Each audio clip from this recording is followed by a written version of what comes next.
পাহাড় আসলে কিভাবে দাঁড়িয়ে থাকে? পাহাড় কি শুধু মাটি আর পাথর, নাকি এর পিছনে লুকিয়ে আছে এক গোপন রহস্য?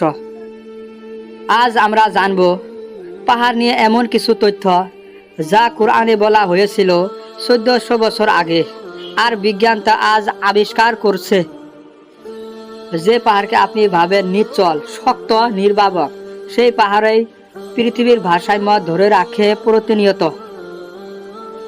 নাসা জানিয়েছে mountains have roots under the earth, মানে পাহাড় শুধু উপরে নয়, নিচেও অনেক গভীর। আধুনিক জিওলজিস্টরা বলছেন পাহাড় পৃথিবীর ত্বককে স্থির রাখতে সাহায্য করে। টেকটনিক প্লেট নড়ে উঠলেও পাহাড় তা শোষণ করে নেয়, তাই ভূমিকম্প অনেক সময় পাহাড়ের কারণে কমে যায়। কিন্তু আশ্চর্যের বিষয় হলো এই তথ্য 1400 বছর আগেই কোরআনে বলা হয়েছে, আর আমি স্থাপন করেছি পাহাড় সমূহকে পৃথিবীতে, যাতে তা তোমাদেরকে দুলিয়ে না ফেলে। সূরা আম্বিয়া 21-31। আমি করেছি পাহাড়কে খুঁটি হিসেবে। সূরা নাবা 78-7। পাহাড় শুধু স্থিরতা আনে না, এটি পানির উৎসও ধরে রাখে। পাহাড় থেকেই নদীর জন্ম হয়, পাহাড় থেকেই গাছপালা বাঁচে, বাতাস নিয়ন্ত্রণ করে, প্রাকৃতিক দুর্যোগ থেকে রক্ষা করে।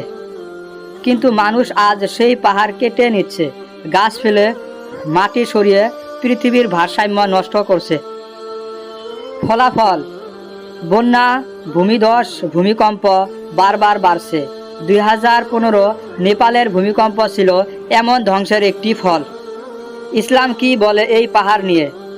ইসলামে পাহাড়কে আল্লাহর নিখুঁত সৃষ্টি বলা হয়েছে। নবী সাল্লাল্লাহু আলাইহি ওয়াসাল্লাম হিরা গুহায় ওহী পেয়েছিলেন, সেই গুহাও ছিল একটি পাহাড়ের চূড়ায়। হজে সাফা ও মারওয়া দুইটি পাহাড়ের মাঝে ছাই করা হয়। রাসূলুল্লাহ সাল্লাল্লাহু আলাইহি ওয়াসাল্লাম বলেছেন, আল্লাহর সৃষ্টিকে ধ্বংস করা হারাম। সত্যি বলতে পাহাড় শুধু পাথর নয়, এটা পৃথিবীর এক একটা শক্ত খুঁটি।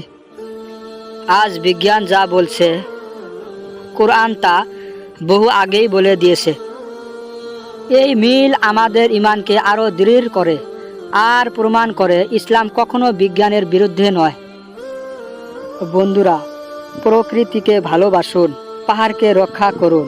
আল্লাহর সৃষ্টি রক্ষা করা আমাদের দায়িত্ব। ভিডিও ভালো লাগলে লাইক দিন, কমেন্ট করে মতামত জানান, আর সাবস্ক্রাইব করতে ভুলবেন না।